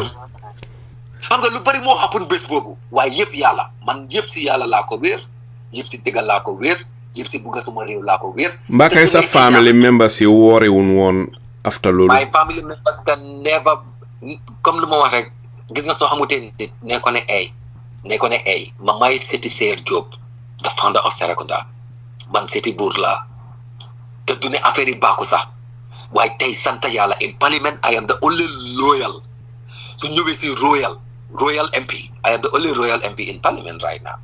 No parliamentarian can claim that because it's clear ko wax Seer Diop mu ne la buur man setam la aji maam Diop si setam yi moo jur suma maam di Aida Fall jur suma yaay di Ami Diouf. So man I know where I am from man nekkuma ñoo xam ne I didn't know where I am from de loolu tax one soo ma laajte wala bëgg a xam si man bul ma musa joñ ne I am not a Gambian one two bul musa wane duma waa Banjul loolu tax ma leeral ko man Modou Lamin Ba RVH not RVTH de RVH fii laa juddu 1987 number 6 jëm Sénégal foofu la suma jumba rotee foofu la ma ngénte Banjul fii number 6 jëm Sénégal laa yaroo ba nu ma tolloo nii su ma fi nekkutee sax xamal ne tukki yu ndaw la tukki yu laa lee tukki outside this country ñëwaat man lu ma xam yëpp Banjul laa ko xamee man lu ma xamee Banjul xamee ma ko fenn si réewi Gambia not to talk of si àdduna bi so kuy bëgg a compare ak man in terms of xam Banjul you making a very big mistake to be honest parce que man jógewuma bolom kono pour ñëw settle si Banjul that wasn't my case I was born and brought up in Banjul man waa Banjul laa waa Banjul diggantaan te loolu askan bi li nga wax ni honorable daf ma fàttali rek la olof ne ku juddoo si tàgga yaroo si tàgga màggee si tàgga sa dëgga mu naawut jaaxali mbokkaam te nit dafa am noo war a mel te maa ngi wéral rek li nga wax de xam nga fi nga juddoo xam nga si askan bi nga bokka xam nga yaay kan te li mooy li war a olof wax ne nit ki war ngaa rus ñu woola di la wax ki nga doon te dañ ki da nga war a xam sa boppa moo tax it dafa nekk lu daw yaram ne ñu bari tey ñu ngi wóor président Adama Barrow ñoom den jël si askan bu baax bi nga xam ne fa leen jógee sànni loolu jiital lan alali àddina ba tax ñeena ñi si ñoom bu leen a compter si gor yi duñ leen mun a compter si gor yi nit te jaay neen seen gor te ñii si famille su baax leen jógee den juddoo si tàgga yaroo si tàgga màggee si tàgga ba pare bañ na du naaw honorable jërëjëf ne pour ñu la xamut feeñal nga loolu ñun ñi tam del di ko xam di te baax na tamit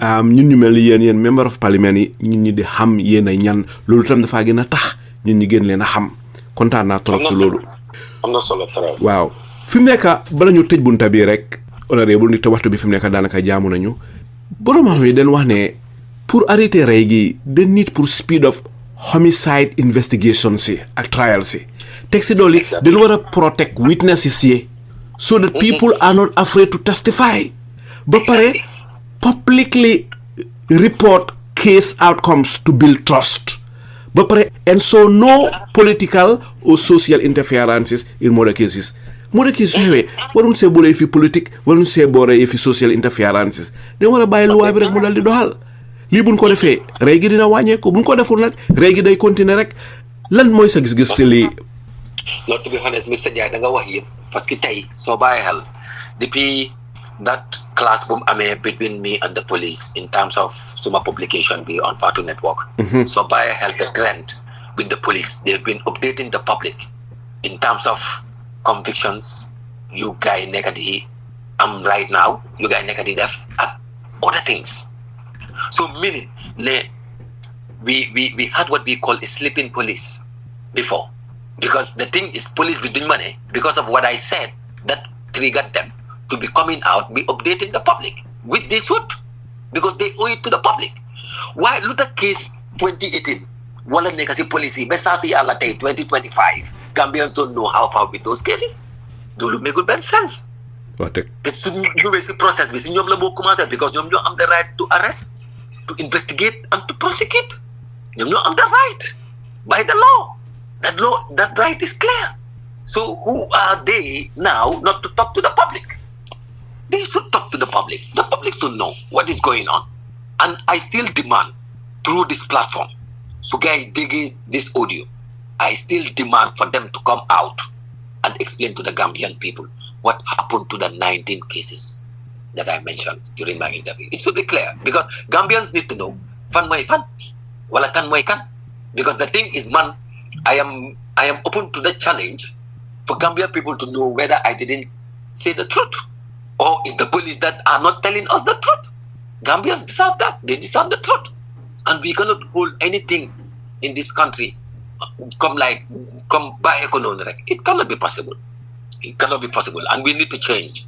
And Lena Tamidinako urge, as Gambians, the issue of attitude, we must try by all means to work towards our attitude. We are Gambians who are privy to information. And we use those information to create awareness. So you cannot be there with your own personal or political, sentiment and try to attack people like us. Man lumay wax moy, man ma dugal suma bopa ci politique de. So I accept insult everywhere. Man kuma saga ma mako tek suma bopa. Wante at the same time tamit, mbir gi du affaire yi bayante de. Len bay xel bu baax because tay mun nañoo saagante wala ngeen saaga wala ñu saaga li nga sibit mu nekk loo xam ne du yóbbu réew bi si benn kanam te mostly su lay happen ñun ndaw yi la lay nekk ndawi réew mi loolu tax ma ne this country have a lot of issues when it comes to young people te loolu mooy dëgg te bu ñëwee in the politics of saaga maa ngi use this medium loud and clear di reject the politics of saaga duñu creatal job Saga du build infrastructure. Saga du tax suñ économie bi jëm kanam. Saga du tax ñu am lopitaan yu baax. Saga du tax dundu dal di yomba. Mbépp ko gis muy saga rek has run out of ideas completely. Morally bankrupt. Ku mel noonu rek mooy saga. Man nit boo nekkee sa dëgga sax boo amee dëgga boo saagee rek mënatuma laa déglu. Ba tax saagakat yi dañ leen war a ràññee tegee leen boor. Kuy wax ba saaga kenn waratu laa déglu. dafa nekk loo xam ne lu daw yaram la moo tax mbépp koo xam ne kii ñëw na fii si radio bi rek ñuy wax mbiri saaga rek dama dee raise this issue pour point out ko kuy saaga rek kenn waratu laa déglu nit koo xam ne kii am na ideas du saaga kooku dafa bëgg a put forward his ideas ñun ñi njëriñoo waaye boo demee ba nga xam ne you run out of ideas morally bankrupt li nga dese rek mooy saaga kooku nag kenn waratu koo déglu nit kooku du contribute dara si lu yóbbu Gambia kanam honorable daanaka fi mu nekk waxtu bi jeex na waaye dama am rek yéen ñetti laajte yoo xam ne tontu yu gàtta la soxla benn mooy digala fi mu nekk yaa ngi bëgg a yàgg si tuuti si néegi député yi ma bëgg a xam rek what have been your biggest achievement so far for the people of Banjul North ba pare lan mooy priorities yi nga xam ne ban tey yaa ngi see yëngu waaye amaguloo ko comme ni nga ko bëggee. waaw loolu am na solo torop parce que tey su ma ne suma biggest achievement for Banjul North is the social work that I have been doing for them directly in terms of my achievement in education. From over 67 young people from Banjul North, Mamalen sponsor since Balaneke MP Belegi from my own pocket. That is one. In terms of healthcare services, as I am talking to you right now, Taitaini, Yala Defna Sakena Kilafaganyu just 2 weeks ago, Mangi provided 10 people within Banjul North free medication and free consultation, health consultation, through in collaboration with Innovarex, through swing partners UNECA in the US. This is one thing that I have done in terms of making I can call it an achievement. There is no way further in terms of sports. I've done a lot for the young people of Banjul North. Since Bumaneke MP Belegi, every year during Nawetan, just 2025 regular Kodefut, the Malay Joe young people of Banjul North over $60,000 in cash to support them when you participate during the Nawetan football tournament which they organized by the Banjul Sport Committee. Why? Because of last year there was no tournament. That is why I could not give it to them. But yes, still I sponsored, individually in making sure that, because understanding that sport is one way out of poverty, which is very fundamental as far as my thinking is concerned, towards improving and developing our people and connected to our people. The other thing has to do with my PR with the people of Banjul North. Banjul North constituency, I am the only MP in Banjul right now that stays in Banjul, stays in Tabagoro, Filadika. I am so connected to them, and we are doing a lot together. So the best thing, Luma Munawa, even though the issue of education, health, and also other social things that I am doing with them, that is on the ground. I am representing Banjul North very well in Parliament, and I am better representing them, and by extension the entire country, by addressing their needs and concerns in Parliament. I am doing that by consulting them before I go to Parliament. I am doing that when I go to Parliament. I talk or say things on behalf of Banjul North, and by extension the entire country. I've been bringing up issues yoo xamne it is something loo xamne waa Banjul North ñoo ma santa pour ma isi ko maa ngi taxawu tamit si loi yoo xam ne yooyu la gaay bugg a gis pour ma taxawu leen si ba pare support tamit bills yoo xam ne isi nañ ko parliament yoo xam ne waa Banjul North jox ne ma the go ahead pour ma support those bills ba pare teg ci tamit ma reject bills yoo xam ne waa Banjul North jox ne ma doole bi santa ne ma pour ma reject those bills. So da nga gis ne at the end of the day what bi dem na ñëw na my biggest achievement for Banjul North is better representation. ndax am na lenn loo xam ne lii waa Banjul North bugga neen ko waaye yaa ngi say yëngu waaye ba tey loolu mun na gut a am. lenn la mooy the Six Aside is an infrastructure project. The Six Aside project. Six Aside bi nag wax bi bari na, not only Banjul North but entire Banjul. But lenn leen people understand ne I am not that person who will come out and explain when the time is not up. Because actually, this Six Aside project is a project of over $3.5 million. Why the funding from our constituency development fund? Because it belongs to Banjul North. So at the end of the day, if that is the case, I cannot partner with any private sector in terms of implementing that project. Because at the end of the day, man plus bi tay ma fi neka wa elik mun na fa ñaka neka te buguma fa ñaka neka elik. People start asking me about ownership, because the only ownership that I declare to the people of Banjul North, this belongs to Banjul North.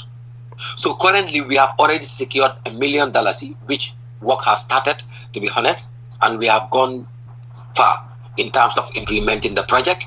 But then more things to do as far as completing the project is concerned. But before the first quarter of this year, the project B, and it's going to be our first ever infrastructure project. It's not my mandate to build, structures like that or infrastructures like that. But I deem it necessary because of the economic advantage it has for Banjul North and by extension the entire city. Because according to the agreement that we had with the Banjul City Council, who provided us with the space at the Youth for Excellence Center, since starting operation, 30% of the funds generated annually will go to the Banjul City Council for youth development initiative for the entire city. Meaning, Banjul North will be the first constituency to support local councils in this country. That is one. We also had intention to make sure that we create at least a children academy, both male and female teams, whereby these children will be covered in terms of their schooling through the funding that we will be generating whilst we're doing this operation as far as the facility is concerned. So at the end of the day, this also can create opportunities for these children to turn out to be professionals tomorrow. And if they become professionals, they will be able to take care of themselves, the community, and also their families, which is another important thing. So you see social activities in Banjul North. They lay a lot of programs, especially when it comes to the sponsorship of education is coming from my pocket. The health initiative is also coming from my pocket, and also initiative like Gamoi, cultural programs.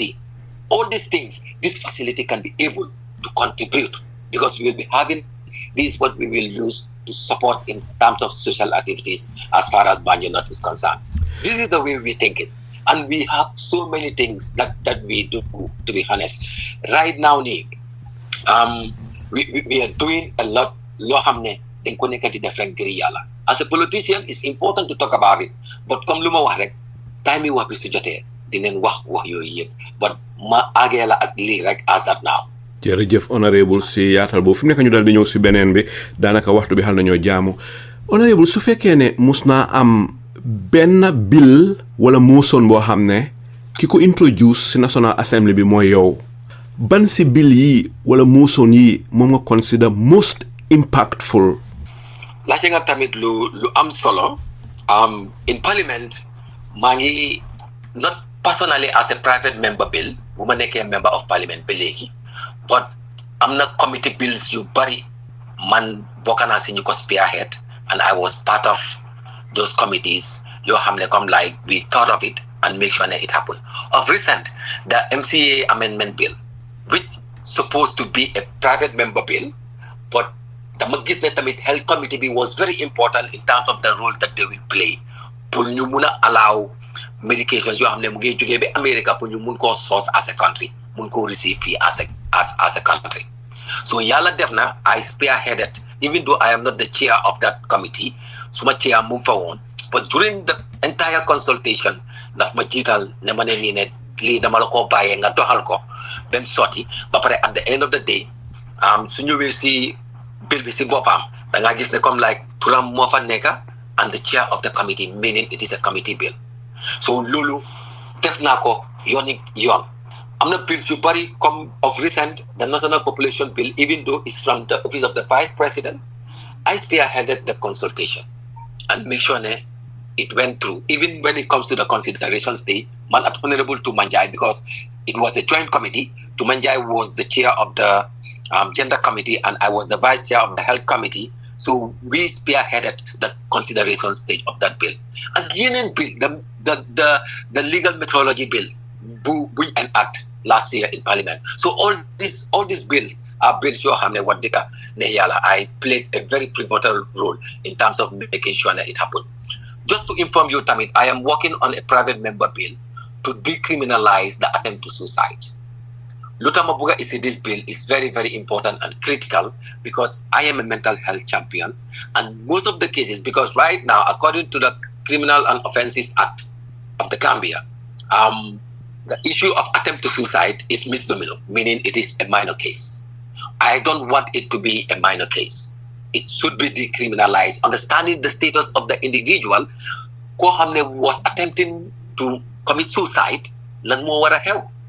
Mbakay honorable nekkulo ne da nga bëgg support euthanasia ak assisted suicide ma nekkul ne loolu la fa nekk sa xel ne dañ ko wara accept Gambia am déet dama laajte rek. No, attempt to suicide la mean. Okay. Because according to the laws that we have, that is the Criminal Offences Act. And why I am bringing this act, it's related to mental disorder, mental illness. That is why I am trying to see, because many countries, especially within our sub-region, Nigeria have done it. They decriminalize attempt to suicide. Okay, mu mel ni loi Gambia nit ki soy commit suicide dañ ko gisee crime, nek it's a crime in Gambian law. Yes, it's a crime. If you attempt to suicide and fail, you go to jail. It's a crime. Okay, foofu laa ñëwee nag si fu am solo ndikte ay yoon yu bari yaa ngi wax jëmale ko si mbiri wérgu yarami xeli doomaani Gambian bi mental health ak yu demee ni ki social violence yaaga nga di si wax waaye ma bëgg laa laaj rek honorable yow lan nga gëm ne mooy di most urgently needed in these areas. Right now the mental health bill is the most urgently needed. Because currently the Ministry of Health is working on it, even though I was expecting it during the last ordinary session, which was the budget session last year. But I'm not yakar this March session, which is going to be the first ordinary session of this year. We must have an updated mental health law in this country. Because what is happening, we have what we call the Lunatic and Detention Act. And this was since 1917, more than 108 years ago, more than a century already. This is what we are using as a country, as a law. So this is very urgent. And this, I think, I am pushing to make sure that it happens as soon as possible. Finally, Honorable Modou Lamin B, looking ahead, what is your long-time vision for Banjul North and for Gambia as a whole? Ba pare fim nekk sa mandat bi bu demee ba jeex ndax da ngay laajte waat beneen mandat ndax fim nekk doyal nga si politics ndax yaa ngi xalaat pour run for office as president in the future am déet. waaw loolu nag laajte bu am solo la su ñëwee si my intention to run for office and also how far do I want to go. waaye foofu lu ma la see bëgg a tontu rek mooy comme lu ma la ko waxee woon man i kilifa ñoo ma yar te niñ ma yaree mooy dañ ma wan ne comme like wax dafa jooy ñu ne ko looy jooy mu ne dañ ma wax te suma taami wax jatul so I was thinking ne boobu nga may ma ko in terms of like whether I want to run again even to the extent of becoming a president, but in terms of becoming going for re-election for parliamentary election for Banjul North, of course I will tell you because it's just next year. I will tell you that I have big intentions towards making sure that I continue the work as far as my parliamentary duties are concerned. But notwithstanding also to make it very clear, I will say it on this platform again. This is my first interview. So yala defee waa Banjul North ñu sànnil ma 2027 which is just next year. So ma pare suma time boobu I am not running again for parliamentary position again. I have no intention to do that because man I have this belief what I cannot do in 10 years I cannot do it in more than 10 years. And this is my intention and I am saying it here loud and clear and let it be in record. Let everybody save it. But I am telling you what I know. After serving parliament, after 10 years, I am okay in parliament. Si katanu yala. So you will see what vision I have for Banjul North and by extension the entire country is all about development, the way forward, progress. All these things I want to see.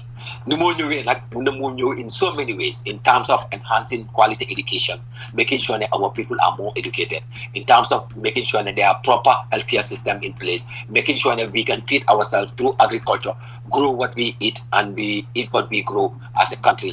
I want to see more important tech infrastructures in Banjul North and by extension the entire country to enhance our economy. I also want to see good governance in place in terms of running this country. So all these things are things I really want to see as a leader who really want to unite and also make sure that everybody see good governance is in place. Sikatan yala. Honorable Modou Lamin B ñu daldi la mee rek ana fan ngay tàggatoo a Gambian yi si waxtaani tey bi.